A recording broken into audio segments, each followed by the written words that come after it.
दोस्तों, ये है क्वांटम दुनिया में मौजूद एक पार्टिकल टॉप क्वार्क। इसका लाइफ टाइम है सेकंड का अरबवां खरबवां हिस्सा। ये इतने कम समय में पैदा होकर खत्म भी हो जाता है। आप मानो या ना मानो, लेकिन यही हैसियत है हमारे लाइफ टाइम की यूनिवर्स के लाइफ टाइम के सामने। और कैसा लगेगा आपको जब इतने कम समय में आपके पास आपकी लाइफ का कोई मीनिंग ही ना हो कि आखिर हम क्यों जी रहे हैं, किस लिए जी रहे हैं, ये ब्रह्मांड क्यों एग्जिस्ट करता है और हम क्यों हैं। लाइफ में कोई पर्पज ही इंसान को इंसान बनाता है। ऐसे में 13 अरब साल पुराने ब्रह्मांड में जो आने वाले खरबों साल तक मौजूद रहेगा, जिसमें हम मात्र 70 साल जिएंगे, इसमें हमारे होने का क्या मकसद है? क्या होगा वो मकसद जो हमारी लाइफ को मीनिंगफुल बनाए? आखिर इतना बड़ा ब्रह्मांड किसके लिए है? And why do we exist? क्या ब्रह्मांड को हमारे लिए पैदा किया गया है या हमें ब्रह्मांड के लिए जानने के लिए वीडियो को पूरा जरूर देखें। दोस्तों, सदियों से इंसान रात के आसमान को निहारता आया है। इंसान पिछले 3 लाख साल से धरती पर मौजूद है। इन 3 लाख सालों में हमारे पूर्वजों ने कई अलग अलग मान्यताओं के साथ अपनी जिंदगी को जिया है, चाहे वो सच हो या झूठ। लेकिन उन मान्यताओं ने उनकी लाइफ को एक मीनिंग दिया। अगर आपकी लाइफ में कोई पर्पज है तो आप लाइफ के एक एक सेकंड को जी भर कर जीते हो। अब तक हमारे पूर्वजों ने ब्रह्मांड की अंडरस्टैंडिंग से हमारी लाइफ को कई पर्पज दिए, जिन्हें हम 2 कैटेगरी में बांट सकते हैं। पहली कैटेगरी है रिलीजियस और दूसरी है रैशनल। हमारे पूर्वज जो ये मानते थे कि ब्रह्मांड को किसी न किसी क्रिएटर ने बनाया है, उनके अनुसार लाइफ का पर्पज भी उसी क्रिएटर से जुड़ा है। इसके अनुसार ब्रह्मांड को बनाने वाला कोई क्रिएटर जरूर है, जिसने किसी खास मकसद के लिए हमें बनाया है। ऐसे में इस अवधारणा के अनुसार लाइफ के कई मीनिंग डिसाइड किए गए। कुछ का मानना था कि हम उस क्रिएटर की पूजा करें और इसके बदले में अगले जन्म में रिवॉर्ड के तौर पर उन्हें स्वर्ग, नर्क, जन्नत या जहन्नुम या ऐसे किसी पैराडाइस में जाने का मौका मिलेगा, या उनका अगला जन्म इस जन्म से अच्छा होगा और अंत में उन्हें अल्टीमेट फ्रीडम मिल जाएगी, यानी वे सभी प्रॉब्लम्स से दूर हमेशा के लिए एक ऐसी स्टेट में पहुंच जाएंगे जहां उन्हें सिर्फ अच्छा फील हो, यानी कोई दुख, दर्द और परेशानी ना हो। अब तक करोड़ों इंसान लाइफ के इस पर्पज को लेकर जीते आए हैं, लेकिन जैसे जैसे इंसान ने अपने दिमाग के दरवाजे खोलने शुरू किए, इंसान इन मान्यताओं से हटके कुछ अलग सोचने लगा। जैसे जैसे विज्ञान ने प्रगति की, इंसान ने जाना कि जिस धरती को पुरानी मान्यताओं में फ्लैट माना जाता था, वह गोल है।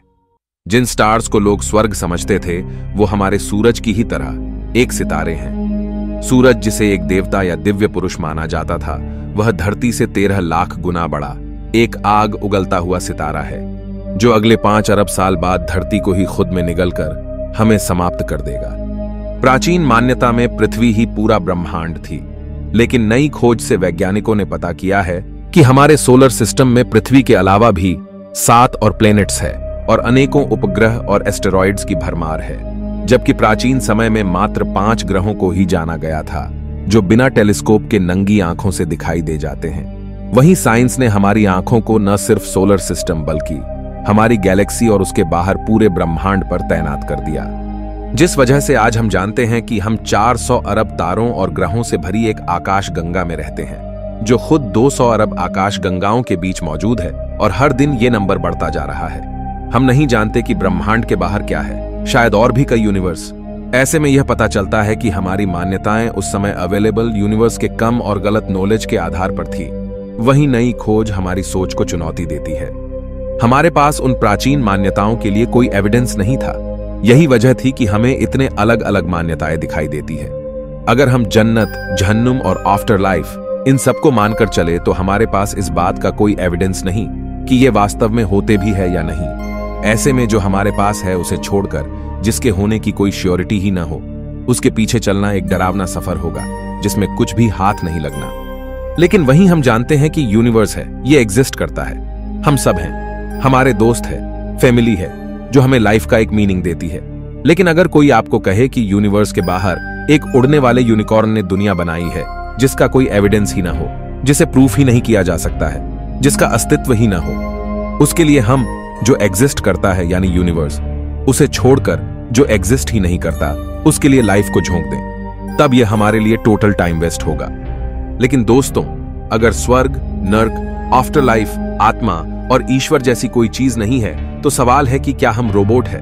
क्या हम सिर्फ यूनिवर्स के नियमों से बंधे हुए एक चलते फिरते मटेरियल है जो इसी यूनिवर्स का हिस्सा है और इसी के बारे में सोचने की क्षमता रखता है? ऐसे में एक रोबोटिक लाइफ में क्या मीनिंग है? अगर हमारी प्राचीन मान्यताएं छोड़ दी जाएं, तो हम एक रोबोट बनकर कैसे लाइफ को जी सकते हैं? आखिर एक यूनिवर्स रोबोट के लिए क्यों एग्जिस्ट करता है? अगर किसी क्रिएटर ने इसे बनाया है तो हमें समझ आता है कि वह हमारे लिए है और एक पर्पज एग्जिस्ट करता है, लेकिन आखिर एक रोबोटिक लाइफ के लिए कौन सा पर्पज होगा? तो दोस्तों, चलिए जानते हैं यूनिवर्स में हमारे पर्पज को लेकर रैशनल अप्रोच क्या कहती है। अब तक हम पुरानी धारणाओं के अनुसार अपने लाइफ को जीते आ रहे थे, लेकिन चलिए हम एक नए सिरे से सोचते हैं कि आखिर हम यूनिवर्स में क्यों हैं। इसके लिए हमें 2 चीजों को समझना पड़ेगा। पहला, हम खुद यानी हम कौन हैं? क्या हम सिर्फ एक रोबोटिक मशीन है? हमारी कॉन्शियसनेस क्या बला है? दूसरा, यूनिवर्स क्या है? यह कितना बड़ा है और यूनिवर्स में हमारा स्थान क्या है? इसका हमसे क्या संबंध है? दोस्तों, मान लीजिए कि आपका अभी अभी नया जन्म हुआ है और आप कौन हो? यूनिवर्स क्या है, इसे लेकर आपको किसी ने कोई कहानियां नहीं सुनाई है, बल्कि अब हमें आज के अवेलेबल नॉलेज के हिसाब से सोचना है। अगर हम इस अप्रोच से सोचें तो हमें पता है कि एक चीज जो एग्जिस्ट करती है वो है हम सब और हमारा यूनिवर्स। हम ब्रह्मांड और उसमें मौजूद सारी रियलिटीज का एक महत्वपूर्ण हिस्सा है।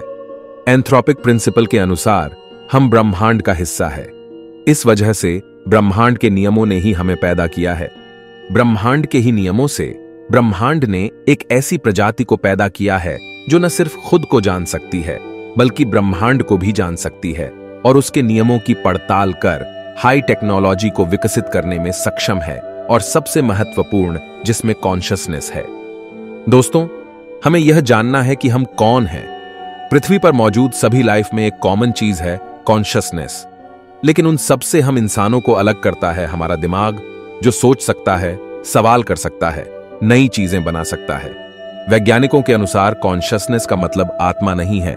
वैज्ञानिक कॉन्शियसनेस को समझने की कोशिश में लगे हैं और उनकी रिसर्च के अनुसार कॉन्शियसनेस हम सब इंसानों के ब्रेन से पैदा होती है, यानी यह हमारे ब्रेन की इमर्जेंट प्रॉपर्टी है। यानी हमारे अंदर मौजूद इंफॉर्मेशन के इंटरेक्शन की वजह से कॉन्शियसनेस पैदा होती है। यही वजह है कि वैज्ञानिक मानते हैं कि अलग अलग जीवों की कॉन्शियसनेस भी अलग है और हम इंसानों की कॉन्शियसनेस सबसे अलग है। कुछ जीव जैसे बैक्टीरिया काफी कम कॉन्शियस है तो कुछ अधिक, और वहीं वायरस किसी निर्जीव वस्तु के साथ निर्जीव तो सजीव के संपर्क में कॉन्शियस बिहेव करता है। वहीं कुछ वैज्ञानिकों के अनुसार कॉन्शियसनेस यूनिवर्स की ही फंडामेंटल प्रॉपर्टी है, यानी कॉन्शियसनेस हमारे अंदर यूनिवर्स से ही आई है। दोस्तों, यहां पर एक बात तय है कि जिस तरह हम यूनिवर्स का पार्ट है, कॉन्शियसनेस भी यूनिवर्स का एक पार्ट है। लेकिन अब हमें यह जानना है कि यूनिवर्स क्या है। यूनिवर्स यानी ब्रह्मांड, समय, आकाश, ऊर्जा, पदार्थ और इस पदार्थ से बने सभी ग्रह, नक्षत्र और आकाश गंगाओं का समूह है, जो कि हमारी कल्पना से भी कई गुना बड़ा और सूक्ष्म है, जिसमें अरबों खरबों ग्रह, आकाश गंगाएं और न जाने क्या क्या छुपा है।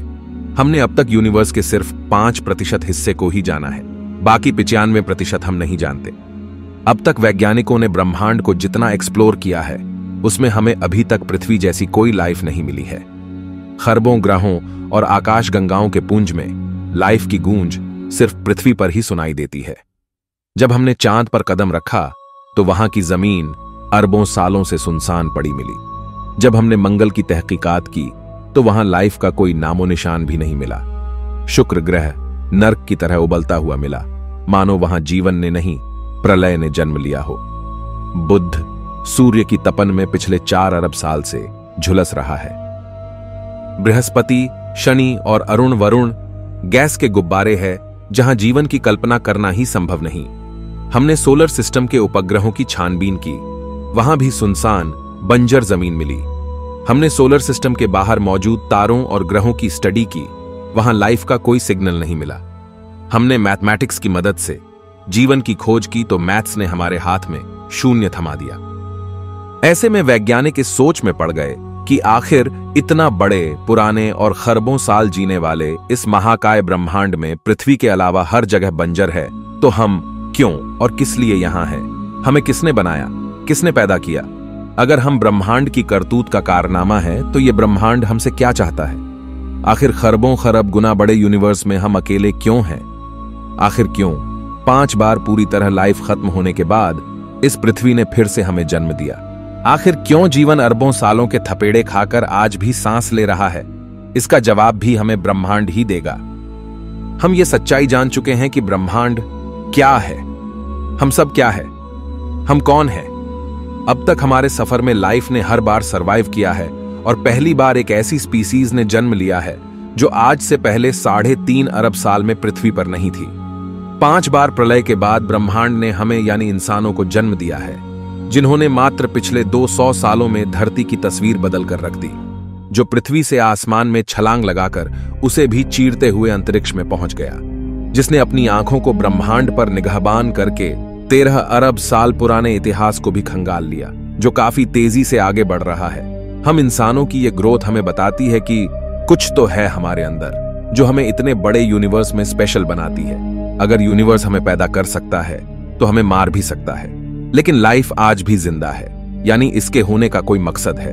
लाइफ न सिर्फ जिंदा है बल्कि करोड़ों रूपों में ये मौजूद है, और उन सब में सबसे सुपीरियर हैं हम इंसान। हमारा सवाल है कि यूनिवर्स में होने का हमारा मकसद क्या है? लेकिन अगर यूनिवर्स ने ही हमें पैदा किया है, हम इसी का हिस्सा है, हमारे बिना यूनिवर्स नहीं हो सकता, तो ये सवाल जो हम पूछ रहे हैं, क्या ये भी यूनिवर्स की ही करतूत तो नहीं? इस सवाल का जन्म हम सबके अंदर यूनिवर्स या कहें नेचर की वजह से ही हुआ है। ऐसे में हमारा सवाल ही गलत है कि हमारा यूनिवर्स में होने का मकसद क्या है, बल्कि हो सकता है कि यह मकसद तो खुद यूनिवर्स का ही हो। लेकिन सवाल है कि क्या फिर यूनिवर्स हमारी तरह कॉन्शियस है? तो दोस्तों, हो सकता है कि यूनिवर्स भी कॉन्शियस हो, क्योंकि हम जानते हैं कि कॉन्शियसनेस एक ऐसी चीज है जो हमारी ही तरह इस यूनिवर्स का ही हिस्सा है, और वैज्ञानिकों के अनुसार कॉन्शियसनेस भी इस यूनिवर्स की ही फंडामेंटल प्रॉपर्टी है। ऐसे में इस कॉन्शियस यूनिवर्स का भी मकसद हो सकता है। अगर हमें पता चल जाए कि यूनिवर्स का मकसद क्या है, तब हमारा मकसद भी यूनिवर्स के इस मकसद को पूरा करना होगा। अगर हम ऑब्जर्व करें तो यूनिवर्स खुद हमें अपना मकसद बता रहा है। जो यूनिवर्स खुद हमें पैदा कर सकता है वो ही हमें खत्म भी कर सकता है, लेकिन अब तक उसने लाइफ को पूरी तरह खत्म नहीं किया है, बल्कि लाइफ अब तक हर बार सरवाइव करती गई है। लाइफ सिंपल फॉर्म से कॉम्प्लेक्स बनती गई है, और इस कॉम्प्लेक्सिटी ने ही हम इंसानों को भी जन्म दिया है। अगर हम ऑब्जर्व करें तो लाइफ की एक खास विशेषता है खुद को रेप्लिकेट करना, खुद को बढ़ाना। जितना ये बढ़ेगी उतना ये ज्यादा सुरक्षित रहेगी। जिस तरह एक वायरस और बैक्टीरिया खुद की कॉपी बनाते रहते हैं, उसी तरह सभी जानवर और हम इंसान खुद को पॉपुलेट करते रहते हैं। अगर हम देखें तो अब तक हम इंसानों की पॉपुलेशन पिछले 2000 सालों में काफी तेजी से बढ़ी है। पहली शताब्दी में 15 करोड़ लोग धरती पर मौजूद थे और आज 8 अरब। आमतौर पर हम पॉपुलेशन को एक समस्या के तौर पर देखते हैं, लेकिन पॉपुलेशन बढ़ाना लाइफ को और सुरक्षित बनाता है, और हम जानते हैं कि हमारे पड़ोसी ग्रह और गैलेक्सीज सुनसान पड़े हैं। हमारी पॉपुलेशन ब्रह्मांड के मुकाबले काफी कम है। ब्रह्मांड में मौजूद इन सब प्लैनेट्स पर हम इंसान जाने में सक्षम हैं। हम इन्हें पृथ्वी जैसा बनाने में सक्षम हैं, और वहीं इवोल्यूशन किसी भी लाइफ को यहां इवॉल्व करने में सक्षम है। ऐसा करने पर हम अपनी कॉन्शियसनेस को पृथ्वी से बढ़ाकर दूसरे ग्रहों पर भी ले जाएंगे और कॉन्शियसनेस का दायरा बढ़ा सकते हैं। हो सकता है कि ब्रह्मांड भी ये चाहता हो कि उसका सूनापन और उसका खालीपन हमारी कॉन्शियसनेस से भर जाए। इससे लाइफ और भी अधिक सुरक्षित हो जाएगी। अगर पृथ्वी खत्म हो जाए तो पूरी गैलेक्सी को इससे कोई फर्क नहीं पड़ने वाला, लेकिन अगर हम अपनी पॉपुलेशन को पूरी गैलेक्सी में फैला दें तो कॉन्शियसनेस अरबों ग्रहों पर जिंदा रहेगी। जिस तरह 3.5 अरब साल में लाइफ ने कई नए रूप लिए हैं और इंसान को पैदा किया है, हो सकता है ब्रह्मांड में और भी अरबों प्रजातियां जन्म लेने का इंतजार कर रही हो सकता है कि इस कॉस्मिक इवोल्यूशन की वजह से इंसान से भी उन्नत प्रजाति पैदा हो जाए। यह भी कॉन्शियसनेस को बढ़ाएगी। जहां पहले कॉन्शियसनेस एक कौशिकीय जीव के रूप में थी और अब अरबों जीवों और बुद्धिमान इंसानों में है, वैसे ही कॉन्शियसनेस का दायरा यानी उसकी कैपेबिलिटी भी और बढ़ेगी। दोस्तों, पॉपुलेशन को बढ़ाने का मतलब सिर्फ लाइफ को सुरक्षित करना ही नहीं, बल्कि साइंस को और विकसित करना है। अगर हम देखें तो जब जब पॉपुलेशन बढ़ती है, तब हम इंसानों ने अपने सर्वाइवल के लिए नई नई चीजें ईजाद की है। जितनी पॉपुलेशन बढ़ती है उतने नए चैलेंजेस बढ़ते हैं और उनके लिए नए इन्वेंशंस किए जाते हैं। कहीं ना कहीं पॉपुलेशन का बढ़ना ही साइंस को जन्म देता है। Necessity is mother of invention, और अगर यही नेसेसिटी हमारे सर्वाइवल के लिए हो, तब नए इन्वेंशन पैदा होते हैं। परमाणु बम एक ऐसा एग्जाम्पल है जो सर्वाइवल और नेसेसिटी दोनों की वजह से पैदा हुआ है। ऐसे में पॉपुलेशन को बढ़ाकर यूनिवर्स में फैलना टेक्नोलॉजी और इन्वेंशंस को पैदा करेगा। इससे हम एक नई क्रिएटिव दुनिया को बना पाएंगे, जहां इंसान की ताकत काफी बढ़ जाएगी और लाइफ भी काफी आसान हो जाएगी। यानी हमें किसी स्वर्ग या जन्नत में नहीं जाना, बल्कि हम साइंस की मदद से यूनिवर्स को ही जन्नत बना सकते हैं, जो अरबों सालों से किसी जहन्नुम की तरह फुफकार रहा है। लेकिन दोस्तों, हमारे पास एक बड़ा चैलेंज है और वो है लाइफ टाइम। याद कीजिए, हमने बात की थी यूनिवर्स के सामने हम इंसानों के लाइफ टाइम की, जो कि एक क्वांटम पार्टिकल के जितनी हैसियत रखता है। हमारी जिंदगी का सफर ब्रह्मांड के लाइफ टाइम के सामने एक सेकंड का करोड़वां हिस्सा भी नहीं है। लेकिन हम यह भी जानते हैं कि इतने कम लाइफ टाइम में अब तक हमने कॉन्शियसनेस के दायरे को काफी बढ़ा दिया है। हम दूसरे ग्रहों को टेराफॉर्म कर अपने जैसा बनाने की ओर बढ़ रहे हैं। आज हम इंसान यह भी जान चुके हैं कि इंसान की लाइफ को कैसे बढ़ाया जा सकता है। वैज्ञानिकों के अनुसार हमारे क्रोमोसोम के एक हिस्से टेलोमेयर्स की साइज का घटना हमें बुढ़ापे की ओर धकेलता है। हाइपरबैरिक ऑक्सीजन ट्रीटमेंट की मदद से कुछ वैज्ञानिकों ने अपने एक्सपेरिमेंट में कई उम्रदराज लोगों को ब्लड लेवल पर 25 वर्ष की उम्र के लेवल पर ले आए। आज हम एंटी एजिंग पर रिसर्च करके उम्र को बढ़ाने की ओर बढ़ रहे हैं। अगर हम बात करें आर्टिफिशियल इंटेलिजेंस की, तो सिर्फ कुछ दशकों में ही एआई ने टेक्नोलॉजी में क्रांतिकारी बदलाव किए हैं और वैज्ञानिक रिसर्च में और तेजी आई है। वहीं एआई के साथ क्वांटम कंप्यूटर की मदद से हम टेक्नोलॉजिकल गैप को काफी तेजी से कम कर सकते हैं। आज हम विज्ञान के ऐसे लेवल पर पहुंच चुके हैं जहां किसी भी अंग को हम आर्टिफिशियली क्रिएट करके इम्प्लांट कर सकते हैं। कुछ एक्सपर्ट्स के अनुसार गूगल और फेसबुक के एआई सिस्टम ने कई बार हम इंसानों की तरह कॉन्शियस बिहेव दिखाया है। अगर कॉन्शियसनेस इंफॉर्मेशन का ही खेल है, तो हम उस इंफॉर्मेशन को कंप्यूटर में डालकर फिर से किसी नई बॉडी में डाल सकते हैं, यानी हम खुद को अमर कर सकते हैं। जेलीफिश एक ऐसी मछली है जो लगभग अमर है। यह अपने आप को एक पोलिप स्टेट में बदलकर फिर से एक नई बॉडी रीजनरेट कर सकती है। यह खुद को नया जन्म देकर लगभग अमरता जैसी स्टेट में रहती है। इसे स्टडी कर हम इंसान भी खुद की हेल्थ को बढ़ाकर, इंसानों की एवरेज आयु को बढ़ाकर धीरे धीरे एक ऐसी स्टेट को अचीव कर सकते हैं जो हमें ऐसी अमरता की ओर ले जाए। अगर हमारी आयु ब्रह्मांड के सामने सेकंड के अरबवें हिस्से के बराबर है, तो हम वो दिमाग भी रखते हैं जिससे हम इसे बढ़ा सकते हैं। ऐसे में हमारी जिंदगी का एक बड़ा मकसद, जिसे हम सब इंसान लेके चल सकते हैं, वही होगा जो हमारे प्राचीन पूर्वजों का था, यानी अल्टीमेट फ्रीडम, जिसे हम कल्पनाओं से नहीं बल्कि विज्ञान की मदद से पूरा कर सकते हैं और ब्रह्मांड के मकसद को पूरा कर सकते हैं, इसके खालीपन को पूरा कर सकते हैं। हम धरती की छोटी सी जमीन के लिए लड़ने की बजाय एक साथ मिलकर पूरे ब्रह्मांड पर अधिकार कर सकते हैं, कॉन्शियसनेस को फैला सकते हैं, मौत के डर से छुटकारा पा सकते हैं। हाँ, ये बहुत चैलेंजिंग है, लेकिन ये असंभव नहीं है।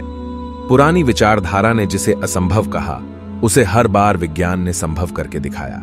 हम इंसान जो सोच सकते हैं उसे पा सकते हैं। हम भी उसी मकसद की ओर बढ़ रहे हैं जो हमारे पूर्वज चाहते थे, यानी अल्टीमेट फ्रीडम, यानी सभी प्रॉब्लम्स से छुटकारा। बस फर्क इतना है, हमारे पूर्वज कल्पनाओं के पीछे चल रहे थे और नया युग उसके इशारों के पीछे चल रहा है, जिसका अस्तित्व है, यानी ब्रह्मांड, ना कि कोई काल्पनिक सत्ता। तो दोस्तों, यह कहना आसान होगा कि यह सब भी कल्पना है, लेकिन विज्ञान के दम पर इन्हें पूरा करना एक चैलेंज है। ऐसे में आपको क्या लगता है, क्या हम इंसान इस चैलेंज को पूरा कर पाएंगे? कमेंट में जरूर बताएं और आपकी लाइफ का क्या मकसद है, यह भी हमें जरूर बताएं। मैं मिलता हूं आपसे किसी अगले वीडियो में। तब तक के लिए ब्रह्मांड में घूमते रहिए।